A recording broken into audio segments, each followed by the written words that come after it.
Bismillahirrahmanirrahim. Alhamdulillahil qail an-nabiyyu awla bil mu'minina min anfusihim wa azwajuhu ummahatuhum. Segala puji bagi Allah Subhanahu wa taala yang berfirman di dalam Al-Qur'an, an-nabiyyu awla bil mu'minina min anfusihim. Sesungguhnya nabi itu lebih utama bagi orang beriman dari diri mereka sendiri. Wa azwajuhu ummahatuhum, dan istri-istri Nabi adalah ibu bagi orang beriman. Bagi orang beriman, Nabi itu lebih utama daripada segalanya, bahkan dari dirinya sendiri. Di zaman Nabi itu sampai mereka merelakan tubuhnya untuk menghalangi Nabi daripada anak panah pedang musuh. Biarkan diri sendiri luka, asal Nabi tidak terluka. Seorang sahabat ditangkap oleh orang-orang kafir Quraisy, kemudian siap untuk dibunuh. Ditawari, maukah engkau kami pulangkan kepada keluargamu, kemudian engkau digantikan oleh Muhammad posisimu sekarang ini. Engkau bebas, kemudian Muhammad di sini menggantikanmu untuk dibunuh. Sahabat itu merah padam, wajahnya marah luar biasa. Dia berkata, demi Allah, saya tidak rela duduk santai di rumah bersama anak istri keluarga, sedangkan Rasulullah tertusuk duri satu saja saya tidak rela. Jadi bagi orang beriman, Rasulullah itu lebih utama, lebih diutamakan daripada apapun, bahkan dari dirinya sendiri. Oleh karena itu seluruh hartanya banyak dikorbankan untuk Nabi Shallallahu Alaihi Wasallam. Memang sifat orang beriman seperti itu. Jangankan untuk Nabi, untuk saudara kita sesama orang beriman, kalau kita kuat iman sebagaimana para sahabat Nabi, lebih mengutamakan kawan kita dibandingkan diri kita sendiri. Itu yang disebut Al-Quran sifat para sahabat itu. Wa yu'thiruna ala anfusihim walau kana bihim khasasah. Mereka para sahabat Nabi itu mengutamakan kawan-kawannya dibandingkan dirinya sendiri, padahal mereka pun sangat memerlukan.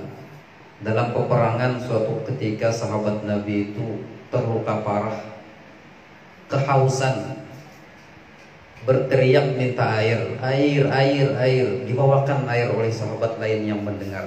Begitu hampir diminumkan ke mulutnya, tiba-tiba di sebelah jarak yang jauh ada pulang mabuk kiau minta banyu, air. Belum sampai diminum, silahkan bawa banyu ke sana. Mungkin dia lebih membutuhkan daripada aku, mungkin lebih memerlukan, lebih haus daripada aku. Dibawa ke sana. Begitu sampai ke sana, belum sempat meminumi, berkuciak pulang di lain. Banyu. Bawa ke sana, mungkin dia lebih membutuhkan, lebih memerlukan daripada aku. Dibawa lagi ke sana. Belum sampai ke sana, ternyata orangnya sudah meninggal dunia. Bawa pulang ke nomor 2 tadi, ternyata orangnya pun meninggal dunia. Bawa ke yang pertama, ternyata orangnya pun meninggal dunia. Bertiga meninggal dunia dalam keadaan syahid. Jadi mendahulukan orang lain daripada diri sendiri, itu sifat para sahabat dalam hal dunia, dalam hal keduniaan. Namun kita antri kan, berdahulu ya Allah, kau menyerobot antri minyak goreng, namun kau seorang dapat 2 dus, biar kawan kada dapat. Itu sifat kita. Kalau sifat para sahabat, mendahulukan kawan dalam urusan dunia. Kalau dalam urusan akhirat, itu kita disuruh berlomba-lomba, berdahuluan. Fastabiqul khairat, berlomba-lombalah dalam kebaikan. Wasari'u ila maghfiratin min rabbikum, bercepat mendatangi ampunan Allah Ta'ala. Jangan mendahulukan orang, aja kan berdahulu. Aku lagi nonton TV nah, gurunya baru datang juga, ujar sini tersasat tadi, aku melihat tadi.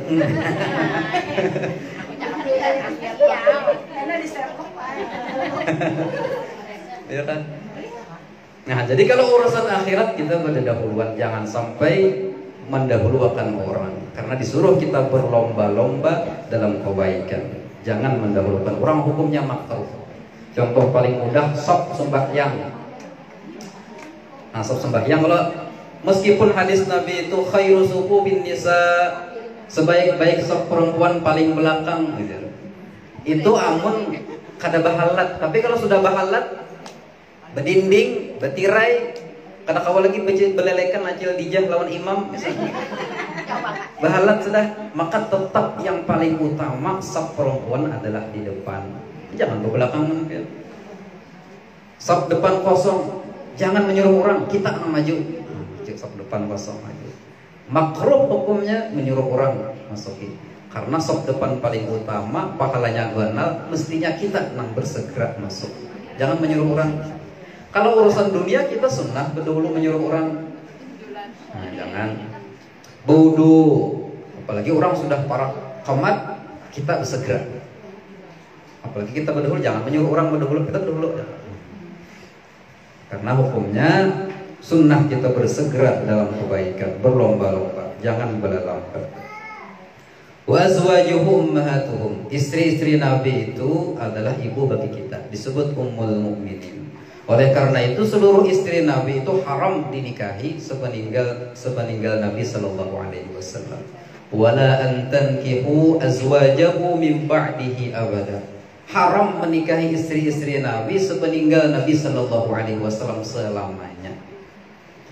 Karena itu ketika ayat poligami turun, nah boleh kawin sampai 4 misalnya. Fankihu ma qaba lakum minan nisa masna wa thulatha wa ruba'. Sahabat nang banyak istrinya lebih daripada 4 diceraikan, sisai 4. Kecuali Nabi kada diceraikan. Kenapa? Kalau diceraikan kada boleh lagi dikawini oleh orang lain. Nah, lalu kada disuruh mencerai oleh Allah Ta'ala. Kalau sahabat yang lain dicerai, kena ada mengawini ulang, boleh dikawini oleh orang lain. Kalau bini Nabi haram hukumnya dinikahi oleh sahabat, oleh orang lain.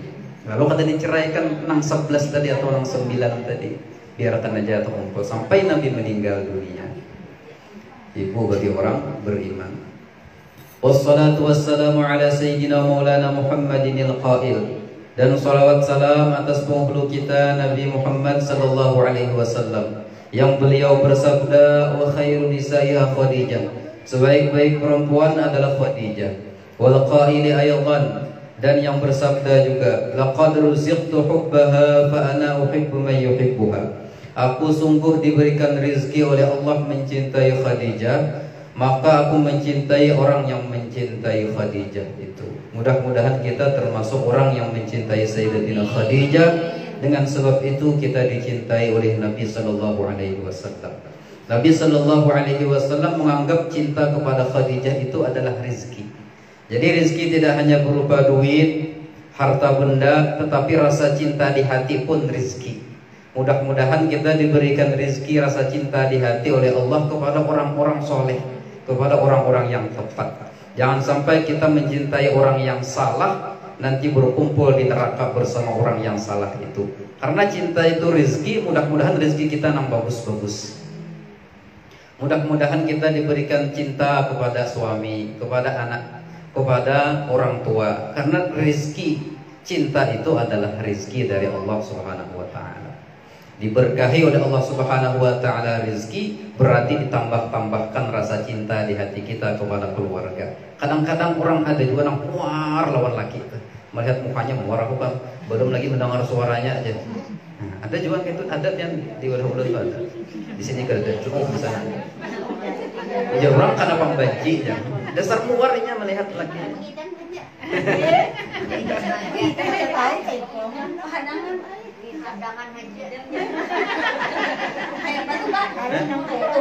Mengidam kan? Mengerigit melihat laki lah. Berdoa lawan Allah Subhanahu wa taala, minta diberikan, ditetapkan, dikuatkan cinta kepada laki. Karena mencintai laki itu pahala ya. Mencintai orang namun pahala. Kita mencintai yang menjadi milik kita itu perintah Allah, amanah ya. Kalau rumah nih kita cintai, rumah kita rawat, amanah ya. Mencintai keluarga yang milik kita, amanah Allah, bagus dicintai, dirawat. Jangan sampai kada dicintai apa yang menjadi milik kita, dilihatkan kada dirawat, itu menyia-nyiakan amanah. Yang bukan milik kita jangan dicintai, ampun orang, laki orang ya enggak. Mengidam cara aku kan hendak lawan maki tetangga nah.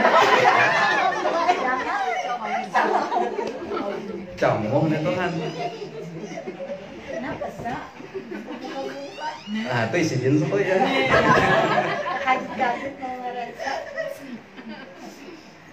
Mudah-mudahan kita diberikan rezeki oleh Allah berupa cinta kepada orang yang tepat, orang yang soleh, cinta kepada Rasulullah, cinta kepada Sayyidah Khadijah, cinta kepada orang-orang yang soleh. Wa ala alihi wa sahbihi wa sahabatihi wa khususan Sayyidatina Khadijah al-Kubra allati nalat wa fazat bi khidmati khatimil anbiya wal mursalin wa syahidat yawma bi'tsati rasuli rabbil alamin.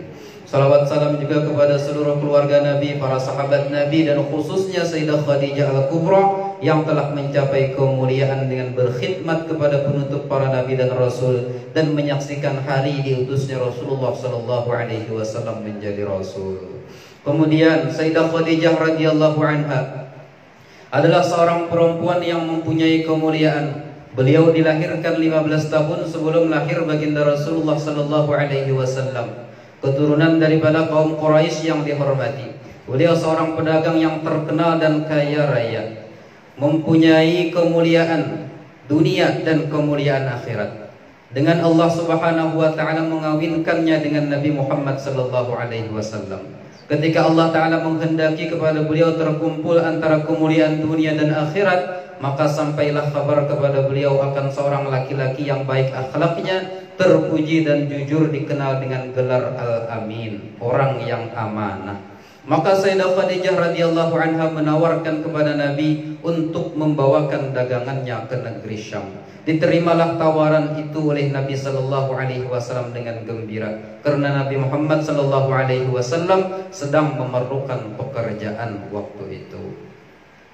Jadi Sayyidah Khadijah radhiyallahu anha umurnya lebih tua daripada Nabi kira-kira 15 tahun. Nabi sallallahu alaihi wasallam lahir, Sayyidah Khadijah umurnya sudah 15 tahun. Beliau berteman dengan ibu Nabi sallallahu alaihi wasallam namanya Aminah, kawan sepergaulan.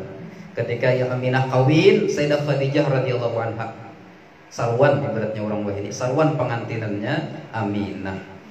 Aminah melahirkan Nabi Muhammad, Sayyidah Khadijah menengoki, mailangi. Kawan beranak diilangi. Kemudian kadalawas Sayyidah Khadijah radhiyallahu anha ini kawin juga. Sidin sempat berisi laki 2, kawin meninggal, kawin pulang meninggal pulang. Imbah tuh kadasin kawinan sidin sampai dengan Nabi Muhammad sallallahu alaihi wasallam di umur 40 tahun. Tuh hal 40 tahun saja. Kada saja. Tergantung apa? Tergantung pandiran orang. Amun 40 tahun kadasin kawinan Tuhan sampai Tuhan.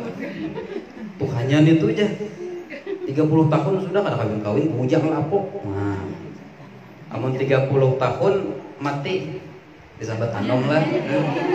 Maja anumnya burung itu anjar semalam berceramah mati sudah. Anjar 30 tahun anom ya kalau umur 30 tahun jadi guru dah terkenal, misalnya orang soleh kayak guru Ilham Humaidi, panumnya sidin itu aja. Hanya umur 33, 34, nah, nom disambat mun bagus kelakuan, mun pina membala kelakuan, mangan pada anak kekanakan, keluar besalawar handap, keluar rumah, main bola tengah jalan. Nah, itu ya Tuhannya, sambat Tuhan ya lah. Jadi tergantung pandiran orang.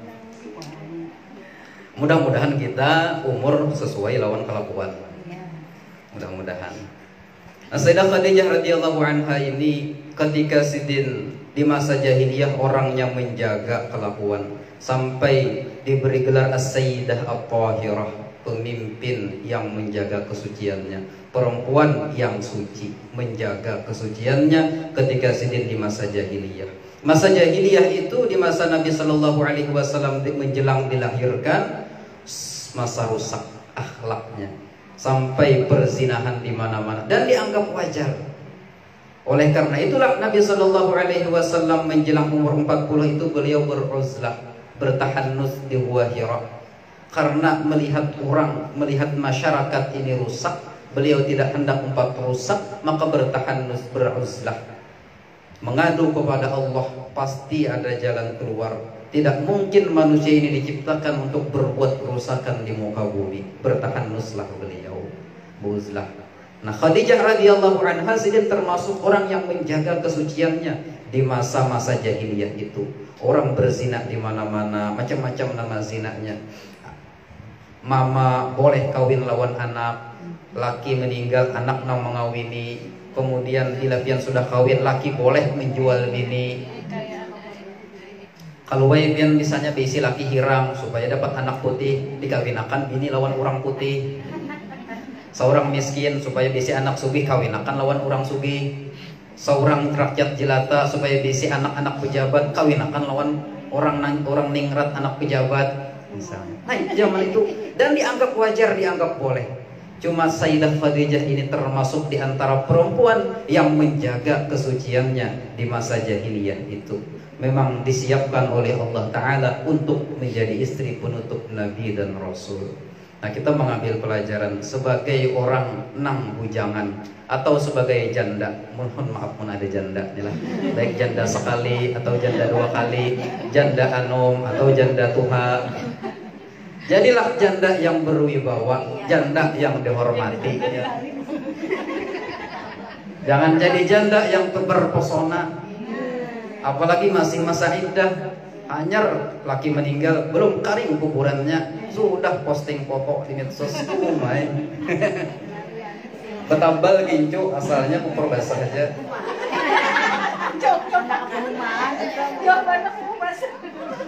Iyalah.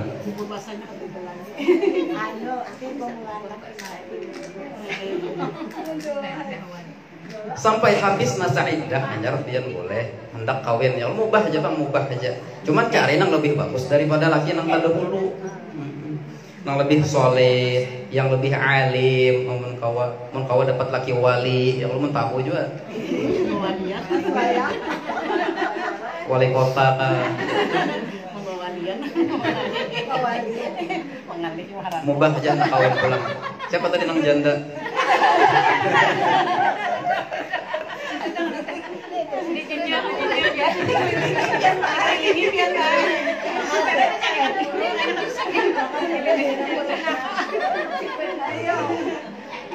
Mubah aja kayak itu nah anak kawin. Tapi mun bagus nang ada, nang ada aja. Sayyidah Khadijah radhiyallahu anha itu sebelum kawin dengan Nabi Muhammad dilamar tokoh-tokoh masyarakat, orang-orang sugih. Abu Jahal berdatang lawan Khadijah. Ini seumuran, segenerasi, gagah orangnya Abu Jahal itu. Orang sugih, tokoh terkenal. Dulu namanya Abul Hakam. Biangnya orang yang bijaksana, tokoh masyarakat, tempat orang bertanya, tempat orang bertakun, tempat orang curhat. Bila ada masalah apa di kota Mekah, tanyakan kepada Abul Hakam ini, bijaksana orangnya. Berdatang lawan Khadijah, ditolaknya. Belum lagi gelarnya Abu Jahal, belum, sudah menolak dakwah Nabi Muhammad, hanya diberi gelar Abu Jahal, bapaknya kebodohan. Jadi berdatang lawan Khadijah, Khadijah kadang memandang harta dari orang, kadang memandang kedudukan pangkat dari orang, kadang memandang keturunan nasab dari orang itu. Tapi yang dilihat adalah akhlaknya, yang dilihat adalah budi pekertinya. Namun kalau kita mencari akan minantu gasan anak, ya, cari yang bagus akhlaknya. Itu ajar Nabi sudah. Tunkahul mar'ah, biasanya orang itu dikawini li arba'in karena 4 alasan ajar Nabi. 5 liha karena hartanya. Itu kebiasaan, sudah kebiasaan orang Arab, kebiasaan orang Yahudi, kebiasaan orang Nasrani mengawini karena sugihnya. Berapa? Jujuran, sangguplah ikam 100 juta misalnya, penggiring 50 juta, tambah mobil Pajero sebuah. Banyak banget.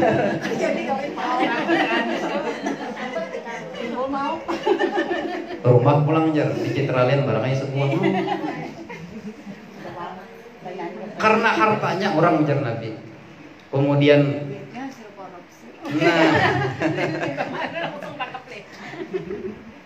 nah apalagi wali nasabiha, keturunannya. Karena anak orang sugi, karena anak pejabat, karena anak raja-raja misalnya. Kemudian apa lagi? Yang ketiga, wali jamaliha pumasnya. Yang terakhir walidiniha agamanya. Fazfar bidzatiddin, ujar Nabi, pilihlah yang karena agamanya, akhlaknya bagus. Yang penting bertanggung jawab, jujur orangnya, jangan sampai terpilih nang pandusta juga. Tiap hari didustainya, kada nyaman juga. Ya kan? Kada nyaman kita tiap hari didustainya. Kemarin WA adul, sekalinya ijah. Ya kalau nang kayak kisah di mana anak pula umanya aja tuh nah toples nang bertulisan uyah pemaka pula ditulis uyah toplesnya kayak pian aja. Kontak ditulisi adul sekalinya ijah ya, nah karena benar.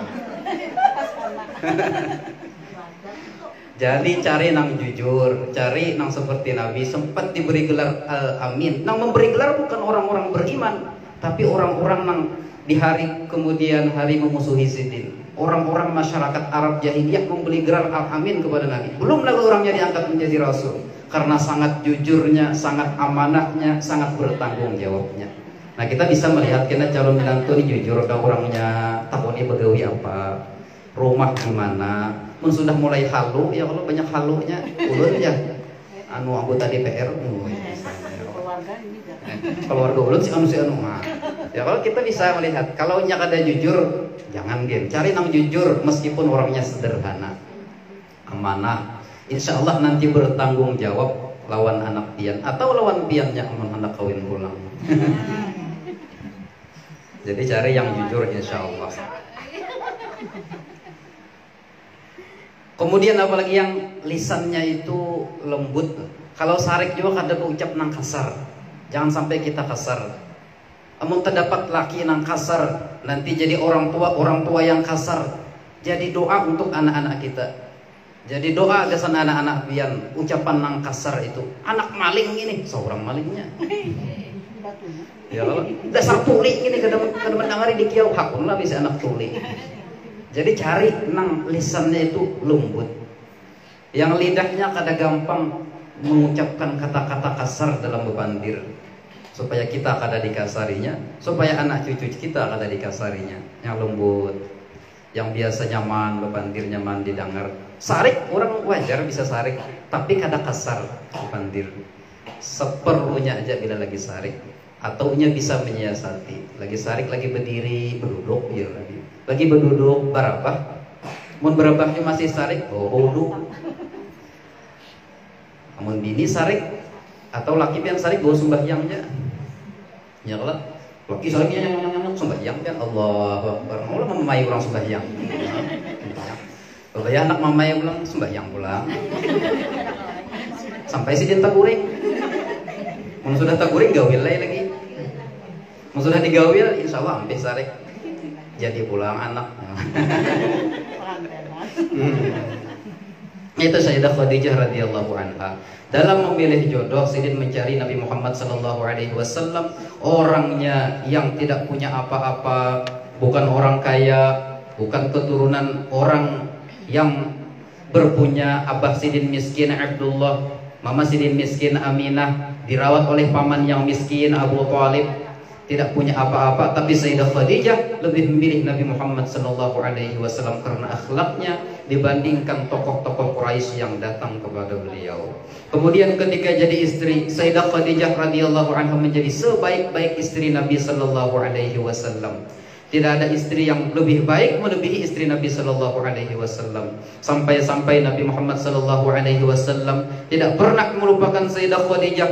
Bahkan ketika Sayyidah Khadijah sudah meninggal dunia, ketika beliau sudah menikah dengan beberapa orang perempuan, sampai Sayyidatina Aisyah itu cemburu dengan Nabi sallallahu alaihi wasallam ketika rancak mengisahkan Khadijah tukang bahari, Khadijah tukang bahari. Ujar bahasa kita ya kalau.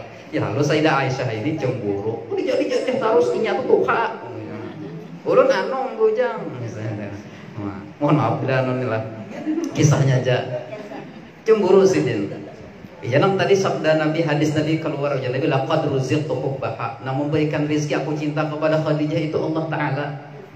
Wa ana uhibbu may yuhibbuha, dan aku cinta lawan orang yang mencintai Khadijah. Imbah itu Sayyidah Aisyah kada pernah lagi cemburu dengan Sayyidah Khadijah. cinta dengan Sayyidah Khadijah, karena Nabi mencintai orang yang mencintai Sayyidah Khadijah radhiyallahu anha. Karena Sayyidah Aisyah ini kan orangnya bujang, anum, sidin ceplos-ceplos. Orang Yahudi datang lawan Nabi. Assalamualaikum ya Muhammad. Artinya, mudahan ikam lakas mati wahai Muhammad. Memang pelesetkan kalau kita kan assalamualaikum. Ini assalamualaikum. Sayyidah Aisyah ini langsung sakrik. Waalaikumsalam wa la'nah ya adu Allah. Bahasa itu. Bukan mais din. Ikam nang terkutuk, ikam nang lakas mati wahai musuh Allah. Ujar Nabi, mahlan ya Aisyah. Santai wahai Aisyah, santai aja kita. Santai aja, jangan sarik disambati orang. Kalau mendengar kafirnya menyambati pian menduakan pian lakas mati. Dengar ujar Nabi. Tapi kalau pian kada menduakan balik, sudah ujar Nabi. Nabi menjawab apa? Waalaikum. Kayak itu aja sedih. Waalaikum. Kalau Aisyah sih dasarnya caplas-caplos orangnya. Karya orang anum kayak biasa pian, biasa anak. Terus kayak itu. Jadi harus dimaklumi, maklum Nabi. Nah, kita kalau dijawab diberi salam oleh orang non muslim, jawabannya waalaikum, jalah waalaikum. Meskipun mungkin ada ulama yang membolehkan menjawab salam, tapi sedikit. Nang masyhur, nang mu'tamad dalam mazhab kita dijawab dengan waalaikum, itu aja. Dan jangan memulai salam. Jangan pada dulu mengucapkan salam lawan orang kada Islam. Assalamualaikum, jangan. Nah, mun kada tahu boleh aja. Lihat-lihat ya kalau mungkin berjilbab, assalamualaikum. Bila orangnya nang kada Islam, mohon maaf kalau ada tetangga ya kalau assalamualaikum, kita jawab waalaikum. Nah, itu aja jawabnya. Jawab waalaikum, sampai situ aja jawabannya. Karena assalam itu nama Allah, keselamatan dunia akhirat maknanya. Kita boleh mendoakan selamat tapi di dunia aja. Misalnya sedih hendak tulak perjalanan, mudahan selamatanlah di jalan. Nah, boleh aja. Mun selamat di akhirat, gasan orang nang kada Islam, kada boleh kita mendoakan. Karena selama ini kada Islam meninggal dunia dalam keadaan kafir, pasti khalidina finnar, kekal di dalam neraka. Nabi Ibrahim ditegur oleh Allah Ta'ala ketika mendoakan orang tua sidin, paman sidin nang kafir itu. Sa'astaghfiru laka rabbi, ulun akan memintakan ampunan kepada Allah kesantian nang gawian sidin azhar tukang jual patung berhala. Ditegur oleh Al-Quran, jangan memintakan ampunan untuk orang kafir. Nah, kada boleh kita mendoakan orang kafir ampunan, keselamatan akhirat, kada boleh. Nang boleh mendoakan hidayah. Nah, itu nang bagus. Mudah-mudahan pian dapat hidayah. Mudah-mudahan pian diberikan petunjuk oleh Allah. Nah, itu nang bagus. Jadi selama Sayyidah Khadijah menjadi istri Nabi Sallallahu Alaihi Wasallam, sidin kada pernah menyakiti hati Nabi Sallallahu Alaihi Wasallam. Kalau dengan istri yang lain, mohon maaf, pernah Nabi berkelahi, pernah ada besarikan. Wajar kan dalam rumah tangga, dan itu sebagai pelajaran bagi kita, jadi syariat, jadi cara bagi kita. Allah boleh aja, bisa aja menjadikan keluarga Nabi itu adem terus sampai ke mati, rukun terus, tapi harus ada supaya kita ada gasan pelajaran bagi umat ini. Sampai ada surah At-Talaq juz 28 lah, surah At-Tahrim juz 28. Nabi itu mengancam istri-istri sidin hendak dicerai karena bahual dari bahasa kitanya. Nah, jadi pian mesti ada bahual dalam rumah tangga itu, besarikan beguring belakangan ya, kalau pian guring luar sih pernah disopak. Diurung nyamuk laki sama laman. Wajar aja ada sampai itu. Karena keluarga Nabi pun ada seperti itu. Cuman selama dengan Sayyidah Khadijah 25 tahun, 24 tahun kurang lebih, kada pernah ada masalah dalam rumah tangga Nabi Sallallahu Alaihi Wasallam. Mudah-mudahan kita diberikan rumah tangga sebagaimana rumah tangga Nabi Sallallahu Alaihi Wasallam dengan Sayyidah Khadijah. Dan mudah-mudahan kita diberikan zuriat keturunan sebagaimana zuriat keturunan Sayyidah Khadijah radhiyallahu anha. Mudah-mudahan kita diberikan rezeki yang halal barakah sebagaimana rezeki yang halal barakah diberikan kepada Sayyidah Khadijah radhiyallahu anha. Ala hadhihi niyyah wa ala kulli niyatin salihah. Wal Fatihah khususan li almarhum Haji Muhammad bin Haji Syukur wal marhumah Jarmas binti Kati Al-Fatihah.